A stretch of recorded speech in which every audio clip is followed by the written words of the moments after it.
বিএনপির চেয়ারপারসন ও সাবেক প্রধানমন্ত্রী বেগম খালেদা জিয়ার রোগমুক্তি ও সুস্থতা কামনা করে কিশোরগঞ্জের ঐতিহাসিক শোলাকিয়া মাঠে দিনব্যাপী কোরআন খতম এবং দুয়া মাহফিল অনুষ্ঠিত হয়েছে। শুক্রবার ৫ ডিসেম্বর বিকেলে ঐতিহাসিক শোলাকিয়া ঈদগাহ ময়দানে এই আয়োজন ঘিরে জনস্রোত তৈরি হয়। বাংলাদেশ সুপ্রিম কোর্টের আপিল বিভাগের আইনজীবী ব্যারিস্টার অতীকুর রহমানের উদ্যোগে দুয়া মাহফিলে বিএনপির নেতাকর্মী ছাড়াও বিভিন্ন বয়স ও শ্রেণীপেশার সাধারণ মানুষ অংশ নেন। মাঠ ভরে ওঠে দুয়ার সুরে। আমিন আমিন ধ্বনিতে মুহূর্তেই ঈদগাহ ময়দান এক আবেগঘন পরিবেশে পরিণত হয়। আয়োজকদের মতে দেশ জুড়ে বেগম খালেদা জিয়ার সুস্থতার জন্য যে প্রার্থনার ঢেউ তৈরি হয়েছে, কিশোরগঞ্জের এই মাহফিল ছিল তারই এক প্রাণবন্ত প্রতিফলন। উপস্থিত সবাই বেগম খালেদা জিয়ার দ্রুত আরোগ্য, দীর্ঘায়ু এবং দেশের কল্যাণ কামনা করেন।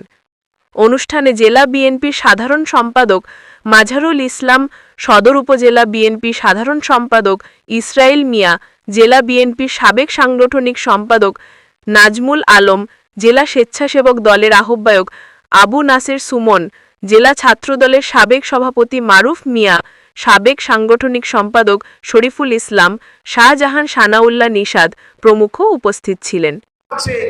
বাংলাদেশের অবস্থা তো এরকম ছিল না। বাংলাদেশে একটা ভালো গণতান্ত্রিক দেশ হিসাবে ছিল। আপনারা জানেন 17 বছরে কি অবস্থাটা আমাদের হয়েছে। এই ফ্যাসিস্ট সরকারের অত্যাচার, জুলুম, নিপীড়নের কারণে আজকে আমাদের শুধু বেগম জিয়ার অস্তিত্বই হুমকির সম্মুখীন নয়, আমাদের সকলের অস্তিত্ব, জীবন কিন্তু হুমকির সম্মুখীন।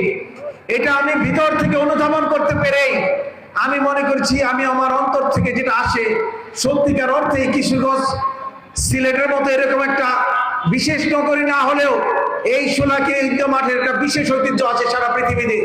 এই জন্য আমি মনে করেছি, আপনাদেরকে আমন্ত্রণ জানিয়েছি যে আমরা এখানে যদি হাত তুলে দোয়া করি, তাহলে হয়তো আপনাদের উসিলায় যদি কারো কথা মহান আল্লাহ তাআলা শুনেন, তাহলে তো বেগম জিয়াকে আমাদের মাঝে ফিরিয়ে আনবেন।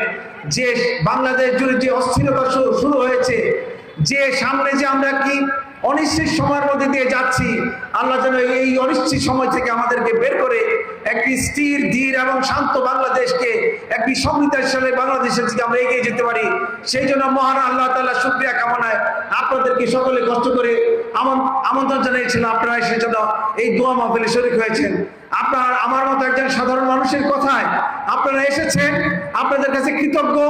এই কৃতজ্ঞতা ইনশাল্লাহ আমার না হলেও আমি মনে করি আমরা আপনাদের এই চেষ্টা বাংলাদেশ জাতির জন্য ইনশাল্লাহ কাজে লাগবে আমি মনে করি। আপনারা জানেন আমাদের প্রাণপ্রিয় নেত্রী, গণতন্ত্রের মা, যিনি জীবনের ঝুঁকি নিয়েও, ওনার জীবন বিপন্ন হতে পারে যেন, যিনি দেশ ত্যাগ করেননি, যিনি দেশের জনগণকে বিপদে ফেলে এবং দলের নেতাকর্মীদেরকে বিপদে ফেলে যিনি দেশ ত্যাগ করেনি, আমাদের সেই প্রাণপ্রিয় নেত্রী, বাংলাদেশের সাবেক সফল 3 বারের প্রধানমন্ত্রী, বিএনপি চেয়ারপারসন দেশটি বেগম খালেদা জিয়া আজ গুরুতর অসুস্থ। আজকে ওনার সুস্থতা কামনা শুধু বাংলাদেশে নয়, বিশ্বের বিভিন্ন দেশেও ওনার সুস্থতার জন্য দোয়া হচ্ছে। আমরা মুসলমান হিসাবে বিশ্বাস করি, এত মানুষের দোয়া, এত মানুষের আকাঙ্ক্ষা, আবেদন অবশ্যই আল্লাহ তাআলা নাকচ করবেন না।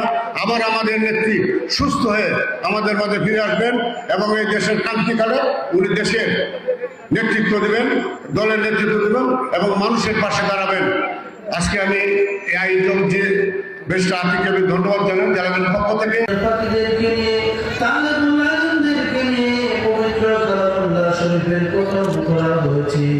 আল্লাহ সেই কতমের উসিলায় তুমি দেশের বেগম খালেদা জিয়াকে পরিপূর্ণ সুস্থ করে দাও।